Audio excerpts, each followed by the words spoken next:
खुदाई के दौरान मिलने वाला दुनिया का सबसे कीमती खजाना, जिसकी कीमत जानकर आप हैरान रह जाएंगे।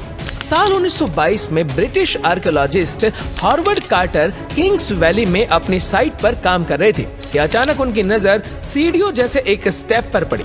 हैरतअंगेज तौर पर सीढ़ियों का यह स्टेप पहाड़ के अंदर जा रहा था, जिसको देखकर हॉवर्ड कार्टर से रहा नहीं गया और उसने उस जगह पर खुदाई का काम स्टार्ट कर दिया। एक्सकवेशन टीम खुदाई करती गई और पहाड़ के अंदर से और स्टेप्स भी दिखाई देने लगे। अब ये तो कंफर्म था कि पहाड़ के अंदर बने ये स्टेप्स जरूर किसी सीक्रेट जगह पर ले जाएंगे। कई फीट की खुदाई के बाद जो मंजर देखा गया उस पर यकीन करना बहुत ही ज्यादा मुश्किल था। जी हाँ, किंग्स वैली के पहाड़ के बीचों बीच एक और टुम्ब मिल चुका था। ये वो टुम्ब था जिसकी एंट्रेंस 3000 साल पहले बंद की गई थी। यानी हॉवर्ड कार्टर अब एक ऐसा मंजर देखने जा रहे थे जो पिछले 3000 सालों से किसी ने भी नहीं देखा था। एंट्रेंस के सामने रखे पत्थरों को हटाकर जब हॉवर्ड कार्टर अंदर गए तो देखा कि पूरा चेंबर हजारों किस्म के खजानों से भरा हुआ है। एक ऐसा मंजर था जो आज से पहले कभी भी नहीं देखा गया था। इस चैम्बर में पड़ी तमाम चीजें सोने से बनी हुई थी, जिसमें ज्वेलरी, स्टेचूज, चैरियट, बोट और लिनन से बने कपड़े भी शामिल थे।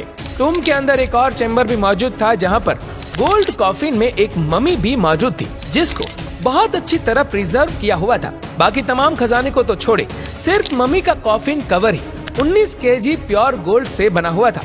हॉवर्ड कार्टर की इस डिस्कवरी ने पूरी दुनिया के आर्कियोलॉजिस्ट को हैरान कर दिया था, क्योंकि किंग्स वैली में मिलने वाला ये पहला टुम्ब था जो लुटेरों की पहुंच से दूर था। ये टुम्ब तो अपने असली हालत में मिल चुका था, लेकिन इस टुम्ब ने रिसर्चर्स और आर्कियोलॉजिस्ट के लिए कई नए सवाल भी खड़े कर दिए थे। रिसर्चर्स को ये बात समझ नहीं आ रही थी कि टुम्ब के अंदर पड़ी मम्मी कौन से किंग की है और किंग्स वैली में बने दूसरे टुम्ब्स को लूट लिया गया था, तो आखिर ये टुम्ब लुटेरों से कैसे बच गया था। ये वो सवाल थे जिनका जानना रिसर्चर्स और आर्कियोलॉजिस्ट के लिए बहुत ज्यादा जरूरी था। लिहाजा जब टुम्ब के अंदर पड़ी मम्मी का डीएनए टेस्ट किया गया तो जो मालूम पड़ा उसने सबको हैरान कर दिया। जी हाँ, मम्मी के डीएनए टेस्ट से मालूम पड़ा कि ये बॉडी एक 18 साल के किंग की थी। जब मम्मी के डीएनए को किंग्स वैली से मिलने वाली दूसरी मम्मीज के डीएनए से मैच किया गया तो मालूम पड़ा कि इस किंग का नाम तूतनखामुन था और अपने पिता के गुजर जाने के बाद जब ये किंग बना तब ये सिर्फ 8 सालों का था। यानी अपनी बादशाहत के सिर्फ 10 सालों के बाद 18 साल की एज में ये मर गया था। अब ये तो मालूम पड़ चुका था कि ये मम्मी आखिर थी किसकी, लेकिन इस डिस्कवरी से रिलेटेड दूसरे सवाल का जवाब जानने के लिए उस दौर में इतनी टेक्नोलॉजी नहीं थी।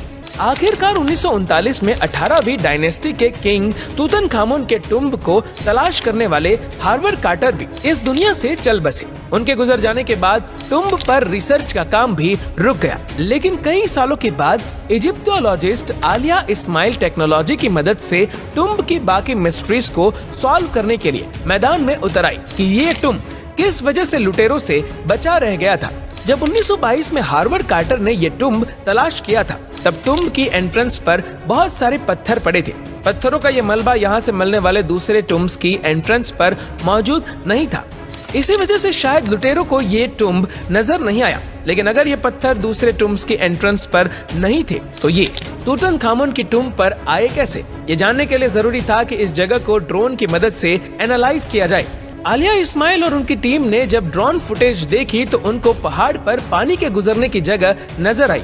ऐसा मालूम होता था कि इस जगह से किसी दौर में पानी गुजरा करता था। एक्सपर्ट्स का कहना है कि अर्थक्वेक की वजह से पहाड़ों से गिरने वाले पत्थर यहाँ से गुजरने वाले पानी के प्रेशर से बहकर टुम्ब की एंट्रेंस पर जमा हो गए थे और इसी वजह से तूतनखामुन की टुम्ब की एंट्रेंस पूरी तरह से ब्लॉक हो चुकी थी। जानकारी के लिए बता दें कि इस टुम्ब में से मिलने वाला सोना बिल्कुल प्योर था और इसका टोटल वजन 1,03,000 तोला सोने के बराबर था, जो तकरीबन एक टोयोटा गाड़ी के वजन के बराबर बनता है। वैसे तो इस टुम्ब से मिलने वाला तमाम खजाना और गोल्ड प्राइसलेस है, लेकिन अगर एक एस्टिमेट लगाया भी जाए तो आज के दौर में इसकी कीमत लगभग $5.5 बिलियन है।